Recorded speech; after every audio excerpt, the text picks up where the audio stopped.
बिस्मिल्लाहिर्रहमानिर्रहीम। तुमसे पाकिस्तान में खुश आमदीद। मैं हूं साजिद हुसैन। मजबूत मुस्तहकम पाकिस्तान पर हम बात करते हैं कैसे मुल्क और मिल्लत की तामीर और तरक्की में हमने अपना किरदार अदा करना है। तामीर और तरक्की का सफ़र किस सिमत जाएगा। डॉलर की उल्टी गिनती शुरू हो गई है जब से चीफ ने मुलाकात की थी तमाम मकातब फ़िक्र से लेके ताजिर बरादरी से, और उनको यकीन दहानी करवाई थी कि हम इस क्राइसिस से मुल्क को निकालेंगे। उसके बाद से डॉलर डे बाय डे नीचे आता जा रहा है। उसके बाद आज सदर मुमलिकत आरिफ अलवी साहब ने भी डेट का ऐलान कर दिया और कहा कि 6 नवंबर को इलेक्शन होने चाहिए। जनरल इलेक्शन कब होंगे, अब इस पे बात करेंगे। इस वक्त हमें टेलीफोन लाइन पे ज्वाइन किया है FDF के आप सीनियर रहनुमा हैं सरदार बाबर अब्बाई साहब, और पाकिस्तान की सियासत के कई अदवार आपने देखे हैं, बड़ा अच्छा तजिया देते हैं, पॉलिटिकल एनालिस्ट भी हैं। बहुत शुक्रिया सरदार बाबर अब्बाई साहब, खुश आमदीद कहेंगे शो में। बहुत शुक्रिया जी साजिद भाई, बहुत शुक्रिया, thank you very much sir. बहुत शुक्रिया अब्बाई साहब। सबसे पहला मेरा आपसे सवाल यह है कि ये डॉलर की उल्टी गिनती शुरू हो गई जब से चीफ ने ताजरों से मुलाकातें की, तो क्या मईशत भी अब चीफ ऑफ आर्मी स्टाफ संभाल के दे, तो फिर सियासतदान का काम क्या है अब्बासी साहब? मेरे ख्याल में साजिद भाई, मैंने पहले भी कहा था कि अगर फिर यही निजाम है तो फिर सियासतदानों की छुट्टी है। इसलिए ये काम तो सियासतदानों के होते हैं, लेकिन मुझे अफसोस से कहना पड़ता है कि आर्मी चीफ ये काम कर रहे हैं। और मैं समझता हूँ कि इस वक्त आर्मी चीफ जो बाजी लेके जा रही है, कौन जो है इस वक्त आर्मी चीफ के साथ खड़ी है, इसलिए कि लोगों को रिलीफ चाहिए, किसी भी सूरत में रिलीफ चाहिए जो सियासतदानों से मिलनी चाहिए थी, लेकिन उनसे हमें नहीं मिल सकी। तो मैं समझता हूँ कि जो डॉलर डे बाई डे नीचे आ रहा है और इंशाल्लाह आगे चलकर मजीद जो महंगाई भी कंट्रोल में होगी, तो इसमें देखें अब पता चल रहा है ना कि आर्मी का कितना बड़ा कंट्रीब्यूशन है हमारे साथ, क्योंकि हर जगह हर मराहल पर आर्मी खड़ी रहती है, तो हमारे लिए जो है ना ये सारे मामला आसान होते हैं। तो मैं समझता हूँ कि जितनी बड़ी पार्टियां उनके सामने तो इस तक डूब मरने का काम है, ये काम उनके थे इस तरह का डंडा उठाएं। हर तरह की मुल्क की जो लीकेजेज होती है, उनके पास पुलिस है, उनके पास FIA है, उनके पास नैब है, उनके पास तमाम इदारे होते हैं, लेकिन उसके बावजूद भी वो नाकाम हो जाते हैं। कोई वजह नहीं मुझे समझ में आती उसकी नाकामी की। फिर बात तो वही है कि हर चीज में इन्वॉल्वमेंट है उनकी, वो खुद ये सब कुछ करवा रहे हैं। तो मैं समझता हूँ कि आज भी साजिद भाई हमारे मुल्क में इस तरह का जैसा आर्मी चीफ ने डंडा उठाया है, अल्लाह ने अगर कोई ऐसी काबीना ऐसा वज़ीर-ए-आज़म हमें दे दिया, तो मैं समझता हूँ इस मुल्क में सब कुछ पैदा हो जाएगा, वापस आ जाएगा। जिन जिन चीजों की हमें जरूरत है, जिन जिन चीजों की हमें नीड है, इंशाल्लाह वो मिलेंगी हमें। ठीक है, मुझे ये भी बताइएगा, कल MQM के सीनियर रहनुमा मुस्तफा कमाल ने प्रेस कॉन्फ्रेंस में कहा कि मैं मानता हूं या मुमकिन है कि MQM वालों ने सानिया बल्दिया जो हुआ था, बल्दिया फैक्ट्री से भत्ता लिया या कोई तकाजा किया, लेकिन अब हम साथियों के साथ हैं, साथियों को इंसाफ दिलवाएंगे। कैसा देखते हैं इस स्टेटमेंट को? नहीं, मेरे ख्याल में ये तो बचकाने वाली स्टेटमेंट है। उनको कौन इंसाफ देगा? जो 250 आदमी को जला के मार दिया गया था, और बत्ताखोरियां तो होती थी इसमें, तो मैं तो डबी चुकी बात करता नहीं हूँ। बत्ताखोरियां तो देते थे ये सबसे, जिसने नहीं दिया उसको जला दिया, उसको मार दिया, उसको मर्डर कर दिया। उन गरीबों की आवाज इनके गले में, तमाम जितने लोग उसमें मुलव्वस थे, इंशाअल्लाह उन मजलूम लोगों की आवाज इनके गले में फिट होगी, आने वाले वक्त में भी होगी, और जो हालत हो गई है इससे भी खराब होगी इंशाअल्लाह। तो ये इस स्टेटमेंट देने का कोई सियासी बेनिफिट मिला MQM को? वजह क्या? मेरे ख्याल में देखें, ये अब अपने आप को जिंदा करने वाली बात है, तो इस तरह आदमी जिंदा नहीं होता। जिस तरह जो है ना, आप अगर किसी भी कौम के साथ ज्यादती करें, अपने लोगों के साथ ज्यादती करें, तो जो है ना इस तरह की चीजें जो है ना ये मुनासिब नहीं है, जो है ना सारी चीजें। मैं समझता हूँ कि मुस्तफा कमाल की इस बयान की कोई हैसियत नहीं है, बल्कि उनका बयान ऐसे होना चाहिए था कि जो भी इस बत्ताखोरी में या इस दहशतगर्दी में थे, हम उनके जितना भी उनके साथ कार्रवाई होगी हम मजीद सपोर्ट भी करेंगे, और उन मजलूम लोगों के साथ खड़े होंगे जिनको ना हाथ दिया गया था इस सख्ती के अंदर मजलूम हो जाना। ठीक है, आगे बढ़ते हैं। सदर मुमलिकत आरिफ अलवी साहब ने आज 6 नवंबर को खतो किताबत की है, सुल्तान राजा को कहा है कि इलेक्शन 6 नवंबर को होने चाहिए मुल्क भर में। क्या सदर मुमलिकत की इस तजवीज को, इस खत को, इस तारीख को सीरियस लिया जाएगा? मेरे ख्याल में ये सीरियस लेने वाली बात इसलिए नहीं है कि आरिफ अलवी साहब, पहली बात है कि सदर मुमलिकत के ओहदे से फारिग हो चुके हैं, और अगर वो अच्छे सियासतदान या अच्छी सोच रखते तो वो उसी दिन चले जाते जिस दिन उनका ओहदा खत्म हो गया था। मैं समझता हूँ कि इसी तरह हम अपने इदारों में जब मुदाखलत करते हैं तो फिर हम नुकसान खाते हैं।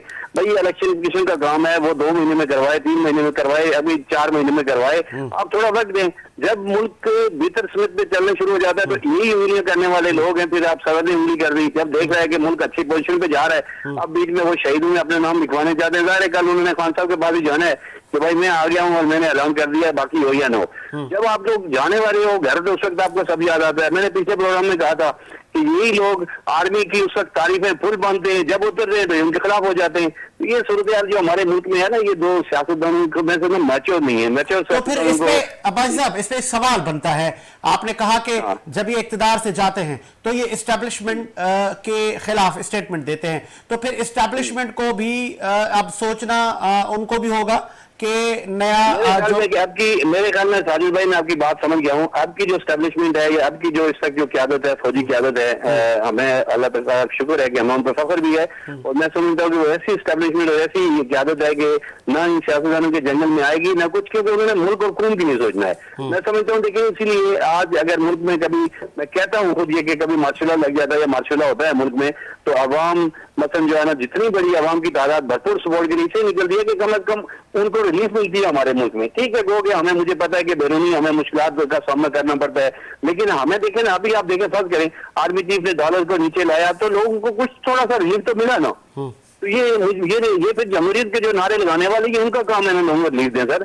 तो इसलिए मैं नहीं समझता कि एस्टेब्लिशमेंट के झोंके में आएगी या उसमें आएगी, क्योंकि पिछले अरसे में जो मेरी अखबार पाकिस्तान को, एस्टेब्लिशमेंट को जिस तरह से बदनाम किया गया या जिस तरह उनके साथ ये बातें की गई हैं, मुझे नहीं लगता कि अब वो इनके किसी जंगल में आएंगे। लास्ट में मुझे ये भी बताइएगा अब्बासी साहब, आखिरी सवाल है आपसे, चीफ जस्टिस उमर अता बंदियाल साहब भी रुखसती, सबसे बड़ा नुकसान इन, मैं समझता हूँ कि 5 जो चीफ जस्टिस थे इनसे पहले जाने वाले, उन्होंने किसी ने जमीनें दोगुनी तोड़वा के, अलादीन के पास पार तोड़वा के, नकला टावर तोड़वा के, दूसरी चीजें तोड़वा के लोगों को मायूस किया। और मैं समझता हूँ कि जो कानून का काम होता है, जो इनको कानूनी काम करना चाहिए था, लोगों को रिलीफ देनी चाहिए थी। जो गरीब बेबस लाचार लोग जेलों में सड़ रहे हैं, वो रिलीफें छोड़कर ये सियासत में इन्वॉल्व हुए। मैं समझता हूँ कि इस वक्त अगर मुल्क को नुकसान पहुंचा है तो मैं वाजिया कहता हूँ, मुझे कोई परवाह नहीं है तौहीन अदालत की या किसी चीज की। मैं समझता हूँ कि जुडिशली ने ये सब कुछ किया है, सब नुकसान इस वक्त अदालतों ने मुल्क को पहुंचाया। जवान नहीं तो फिर कैसे मामला चलेंगे अब्बासी साहब? कभी पॉलिटिकल पार्टियां कहती है साकिब निसार ठीक नहीं थे, कभी कहते हैं गुलजार साहब ठीक नहीं थे, अब आप कह रहे हो उमर अता बंदियाल साहब ठीक नहीं थे। मैं तमाम हुकूमती जो पार्टियां उनसे कहूंगा कि भले कुछ भी है, जब भी किसी की हुकूमत आए, अगर उसकी कोई मेजॉरिटी है या नहीं है, वो ये स्टैंड लें कि चीफ जस्टिस जो एक वन मैन शो बन जाता है ना, वो ना हो आज के बाद। कम से कम जो इस तक मुझे काजी साहब फायद साहब से उम्मीद है कि वो कोई ऐसा कानून बना के जाएंगे, कोई ऐसा काम करके जाएंगे कि कभी चीफ जस्टिस जो है ना वो अपनी मर्जी का बेंच बनाकर फैसले न जारी करे। मैं समझता हूँ कि जब इंसाफ नजर आए, इंसाफ होता हुआ नजर हमें नहीं आ रहा हो, गुड टू सी यू, और ये चीजें सारी कहना यार गुड टू सी, ये कहने इससे हमें कुछ कोई सरोकार नहीं है। कभी इमरान खान को आसमान पे चढ़ा दिया, कभी जमीन पे चढ़ा दिया, कभी मियां साहब को ऊपर चढ़ा दिया, कभी नीचे उतार दिया, मुल्क और कौम का नुकसान कर दिया आपने सारी चीजों में। मैं समझता हूँ कि कानूनी चीजें जो आज मैं कल एक बंदे का सुन रहा था, उसको पता ही नहीं है कि उसको किस केस में बंद किया। वो 13 साल जेल काट चुका है, वो कहता है कि मैं सजा भी काट रहा हूँ, उम्र कैद भी है और फांसी की सजा भी है, और मुझे पता ही नहीं कि मुझे क्यों पकड़ा हुआ इन्होंने। ठीक है, बहुत शुक्रिया। कौन नहीं सुनेगा सर, मुल्क के साथ ज्यादती करना बंद कर दें। मैं अखबार पाकिस्तान को सलाम करता हूँ और मैं कहता हूँ हमारे आर्मी चीफ जो है ना, इस वक्त मैं कहता हूँ इस पाकिस्तानी कौम के हीरो हैं। और मैं समझता हूँ कि इंशाअल्लाह ये कौम उनके साथ सर आ गया आपका पॉइंट। बहुत शुक्रिया भाई साहब, बहुत शुक्रिया, आपने अपना कीमती वक्त दिया और इस वक्त हमें ज्वाइन किया है। आपने कई मुल्की सियासत के अदवार भी देखे, पाकिस्तान की मईशत पर आपकी बड़ी गहरी नजर है। मारूफ businessman CEO saving home Iqbal Advani sahab ने ज्वाइन किया। खुश आमदीद कहेंगे अडवाणी साहब। Thank you sir. अडवाणी साहब, पहले मैं चाहूंगा कि जरा इकोनॉमी पे बात की जाए। आपको लगता है कि चीफ ऑफ आर्मी स्टाफ का वो कहते हैं ना, वो जो झाड़ू फेरने का एक खाली स्टेटमेंट दिया और कुछ मुलाकातें की कि डॉलर की डे बाय डे उल्टी गिनती शुरू हो गई है? नहीं, सिर्फ स्टेटमेंट की वजह से नहीं, वहाँ एक्शन भी हुआ है, काफी चीजें यानी कंट्रोल किया जा रहा है हर जगह, मतलब जहाँ जहाँ ऐसा काम हो रहा है उसको बंद किया जा रहा है और चेकिंग काफी बढ़ा दी है सबकी, तो उस वजह से इसका इफेक्ट पड़ रहा है। लेकिन क्या है कि ये इसको कंटिन्यू करना पड़ेगा और ये ऐसा नहीं है कि सिर्फ डंडा चलाओ, इसको पूरे तरीके से लेकर चलना पड़ेगा और बाद में दोबारा ऐसे वाकयात नहीं हो, उसको कंट्रोल करना पड़ेगा। तो मुझे लगता है काफी फर्क पड़ेगा। ये भी बताइए, बातों से नहीं हुआ या चंद मुलाकातों से नहीं हुआ, इस पे अमल हुआ है, क्योंकि पाकिस्तान में इम्प्लीमेंट ही नहीं किया जाता, यही प्रॉब्लम है और इस बार इम्प्लीमेंट हो रहा है तो आपको रिजल्ट नजर आ रहा है। अच्छा, बहुत सारे फेक न्यूज़ें भी चल रही हैं मुख्तलिफ व्हाट्सएप ग्रुप पर, मारूफ ताजरों के नाम भी उसमें लिखे गए हैं। तो ये कौन लोग हैं, इसके गिर्द भी घेरा तंग किया जाएगा? देखिए, ये तो अभी सोशल मीडिया का दौर है, ये तो दुनिया में कहाँ कहाँ से रिपोर्टें आती रहती हैं। कोई लंदन में बैठ के, कोई अमेरिका में बैठ के करेगा, तो उसको इतना कंट्रोल करना आसान नहीं है। लेकिन मेन लोग ज्यादातर जिस पे भी बिलीव करते हैं, वो जो मीडिया है, जिनकी क्रेडिबिलिटी है, उनकी बात पे लोग यकीन करते हैं। बाकी इस तरह की चलने से कोई इतना फर्क नहीं पड़ता। हाँ, लोगों की रिपोर्टेशन और इज्जत को डैमेज किया जाता है, वो एक अलग मसला है, लेकिन उसको इतना कोई सच मानता नहीं है। सच तो उसी चीजों को मानता है जो क्रेडिबिलिटी मीडिया है, उसके ऊपर जो बात आती है उसी को माना जाता है। ठीक है अडवाणी साहब, एक बहुत इंपॉर्टेंट सवाल आपसे मैं अब करने लगा हूं। Chief justice of Pakistan Umar Ata Bandial साहब रुखसती के लिए वो कहते हैं ना, समेट रहे हैं सारे सामान। अब तनकीद की जा रही है उन पर, साकिब निसार पर, गुलजार साहब पर। अगर चीफ जस्टिस ऑफ पाकिस्तान के मनसब पर बैठने वाली शख्सियात पर भी तनकीद की जाएगी तो फिर इंसाफ का बोलबाला कैसे होगा अडवाणी साहब? नहीं, देखिए, तनकीद किन पे की जा रही है? जिन्होंने कुछ ऐसे डिसीजन किए हैं। देखिए, वक्त कैसी चीज है कि सब सामने आ जाता है। 6 महीने बाद, साल बाद, 2 साल बाद आपके अच्छे डिसीजन भी होंगे, वो भी सामने आ जाएंगे। आपके बुरे डिसीजन होंगे, वो भी सामने आ जाते हैं। अगर आपने कोई अच्छा काम किया तो लोग उसको सालों साल याद भी रखते हैं, ऐसी बात नहीं है। अगर आपके कुछ ऐसे डिसीजन है जो गलत थे और उसके पीछे कोई ऐसी स्टोरी नजर आ रही है, तो सीधी बात आप पे क्रिटिसाइज भी होगा। नहीं तो चीफ जस्टिस ऑफ पाकिस्तान कह रहे हैं, मेरे सुन लिएगा ना, वो कह रहे हैं मेरे गुड टू सी यू को भी गलत रंग दिया गया। बिल्कुल, उसको नहीं कहने का हक था। उस वक्त जो हालात चल रहे थे पाकिस्तान के, तो जिस तरह के खान साहब के जो एग्रेसिव स्टेटमेंट थे सबके खिलाफ, आर्मी के खिलाफ, हर किसी के खिलाफ, हत्ता कि यहाँ तक के जजों के बारे में भी उन्होंने काफी कुछ बोला था। तो इस तरह के कोई बंदा आता है तो उसको आप इस तरह से बात नहीं करें। आप उसको सोच के बात करनी चाहिए कि मैं ये कहूंगा तो उसका क्या रिएक्शन जाएगा। तो बिल्कुल उनकी गलती है, उनको कहना नहीं चाहिए था। एक कानून साजी ये भी की गई थी पिछली हुकूमत में, जिनको उखाड़ के गालबन फेंका गया है, उस पर अभी इम्प्लीमेंट हुआ नहीं हुआ। चीफ जस्टिस ऑफ पाकिस्तान के इख्तियारात को कम करना, उनके सू मोटो एक्शन न लेने पर कि वो हर चीज पर असकुद नोटिस ना लें, तो क्या ये ठीक रिवायत डाली गई, ये सही कानून साजी की गई?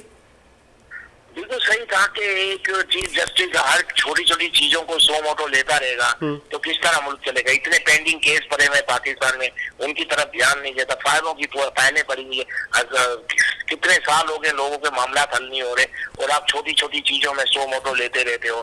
कभी किसी के पास दारू की बोतल निकल आई तो ले लिया, कभी इस पे ले लिया, कभी उस पे ले लिया। तो वो उस तरह नहीं किया गया जैसा आप कह रहे हैं कि वो ले नहीं सकता। वो ऑन बोर्ड लेगा अपने बाकी सब जजेस को और उसके बाद सो मोटो लेगा। तो मेरे ख्याल में इस तरह तो सही है ना कि आपकी जो टीम है पूरी वहाँ आपके साथ ऑन बोर्ड है, और उसके बाद अगर आप सो मोटो लेते हो तो सही है। ठीक है, जेआईटी ठीक है, सो मोटो ले ही नहीं सकते, ऐसा नहीं। ठीक है। चेयरमैन पीटीआई की जेआईटी ने खान साहब को 10 केसेस में कसूरवार करार दे दिया, तो अब कुछ रह गया है? नहीं, तो वो तो आपको पता था कि जिस तरह के वाकयात हैं उसमें खान साहब का नाम तो आएगा। मैं तो यही कह रहा हूँ कि भले कुछ भी हुआ हो गया, खान साहब ने जितने भी जो वाकयात, अब खान साहब सुकून से जेल काटे, मसला नहीं है। पाकिस्तान में हर बड़ा लीडर जेल काटता है, और जेल काटने के बाद ही वो लीडर बनता है। और खान साहब चाहते हैं कि हिस्ट्री में इनका नाम अच्छा रहे, लोग इनको अच्छे नाम से याद करें, तो वो जेल काटने से घबराए नहीं, भले जेल काटे, जो भी सजा है उसको काट लें। और जब सजा काटने के बाद खान साहब जब बाहर आएंगे तो एक इतने बड़े लीडर बन के आएंगे कि पाकिस्तान में ऐसा कोई लीडर कभी रहा नहीं, इस तरह का लीडर बन जाएंगे। और ये भी तो काट लें, कोई मसला सर जी, सर सॉरी फॉर इंटरप्ट, ये भी तो खबरें चल रही है कि ऐसा भी हुआ है माजी में कि किसी डील के तहत टेम्परेरी बाहर चले जाना। देखिए, अगर खान साहब अगर बाहर चले जाते हैं तो फिर वो बात नहीं रहेगी। तो जो जिस तरह की बात खान साहब करते थे, जितनी दिलेरी की बात करते थे, तो अगर वाकई वो दिलेर लीडर हैं तो उनको जेल काटनी चाहिए, बाहर नहीं जाना चाहिए। लेकिन हो सकता है खान साहब भी डील कर जाए, क्योंकि खान साहब अगर ये वक्त आ गया है, खान साहब या तो लीडर है या गीदर है, वो पता चल जाएगा। अगर लीडर है तो वो बाहर नहीं जाएंगे, और अगर वो गीदर है तो चले जाएंगे। चले लास्ट में मुझे ये बताइएगा, सदर मुमलिकत आरिफ अलवी साहब ने 6 नवंबर की डेट रखने के लिए खतो किताबत की है। सुल्तान राजा को कहा है कि 6 नवंबर में पूरे मुल्क में इलेक्शन होने चाहिए। क्या सदर मुमलिकत की इस खतो किताबत को, इस तजवीज को सुना जाएगा या कि उनको कहा जाएगा और कोल्ड शोल्डर दिया जाएगा कि बाय बाय?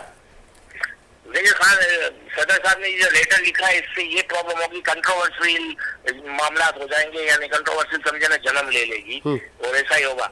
और मुझे नहीं लगता पाकिस्तान के ऐसे हालात है कि इलेक्शन जल्दी होने चाहिए। अभी आपने देखा कि पाकिस्तान में इस तरह के हालात अभी है नहीं कि एक इलेक्शन हो, अभी तो शुरुआत हुई है। तो देखें आपने थोड़ा बहुत कंट्रोल किया है, तो चीनी के प्राइस थोड़े कम हुए आटे के, डॉलर के। और अगर हम चाहते हैं कि पाकिस्तान थोड़ा अच्छी पोजीशन में आ जाए, महंगाई को कंट्रोल हो, लॉ एंड ऑर्डर अच्छा हो, तो कम से कम इनको 6 महीने 1 साल देना पड़ेगा। मैं तो यही कहूंगा कि 1 साल अगर इनको मिल जाए और तो जाके पाकिस्तान मुझे लगता है थोड़ा बहुत बेहतर हो जाएगा। अगर आप 3 महीने या 6 महीने बाद इलेक्शन करवा देते हैं अगर, तो मुझे लगता है कि फिर वही बात हो जाएगी, वही लोग आ जाएंगे जो इस महंगाई के या इस प्रॉब्लम के जो जिम्मेदार है। लेकिन बज़ाहिर तो लास्ट में सर, बज़ाहिर तो ये लग रहा है इलेक्शन कैंपेन चलाई जा रही है। बिलावल भुट्टो साहब भी अब रैलियां और जलसों से वो खिताब कर रहे हैं, और फिर नवाज शरीफ साहब के लिए भी शहबाज शरीफ ने कहा है कि नवाज शरीफ साहब 21 अक्टूबर को आ रहे हैं। तो ऐसा ही है, आ जाएंगे वो? तो सही है, वो तो नजर आ रहा है। मेरी अपनी राय है कि इलेक्शन नहीं होने चाहिए अभी। पाकिस्तान इस वक्त इलेक्शन अफोर्ड नहीं कर सकता, और भी जो ऑपरेशन जो शुरू हुआ है वो भी बंद हो जाएगा, क्योंकि ज्यादातर तो वही लोग आ जाएंगे असेंबली में जो इन चीजों के पीछे है। तो उससे अंदाजा लगा लें तो फिर पाकिस्तान के हालात और मजीद खराब हो जाएंगे, क्योंकि महंगाई इनसे कंट्रोल नहीं होगी और ये कुछ कर तो पाएंगे नहीं, ना कोई इसी जो भी खसारे में हमारे इदारे चल रहे हैं उनको ये ना प्राइवेट कर सकेंगे। तो मुझे लगता है कि इलेक्शन होने के बाद पाकिस्तान, अगर इलेक्शन हो गए 3-6 महीने के अंदर, तो पाकिस्तान के हालात बहुत ज्यादा खराब हो जाएंगे। ठीक है जी, बहुत शुक्रिया इकबाल अडवाणी साहब, आपने अपना कीमती वक्त दिया। अडवाणी साहब ने कहा कि मेरी तजवीज़ है कि जो ऑपरेशन जो चल रहा है, जो स्मगलिंग की रोकथाम के लिए तगोदो की जा रही है, जो डॉलर की गिरावट का सिलसिला जारी है, ये आम आदमी के लिए बेहतर होने जा रहा है। अगर इलेक्शन जल्दी हो गए तो फिर इन चीज़ों को कौन रोक पाएगा, कौन इनको संभालेगा, कौन मईशत को सहारा देगा? क्या आने वाली हुकूमत ये सब इकदाम इसी तरह कंटिन्यू कर पाएगी या नहीं, ये तो वक्त बताएगा। इसी उम्मीद के साथ मेरा मुल्क शादाबाद रहे। मुझे साजिद हुसैन को इजाज़त दीजिए। मुलाकात होगी नए प्रोग्राम के साथ। अल्लाह हाफिज़।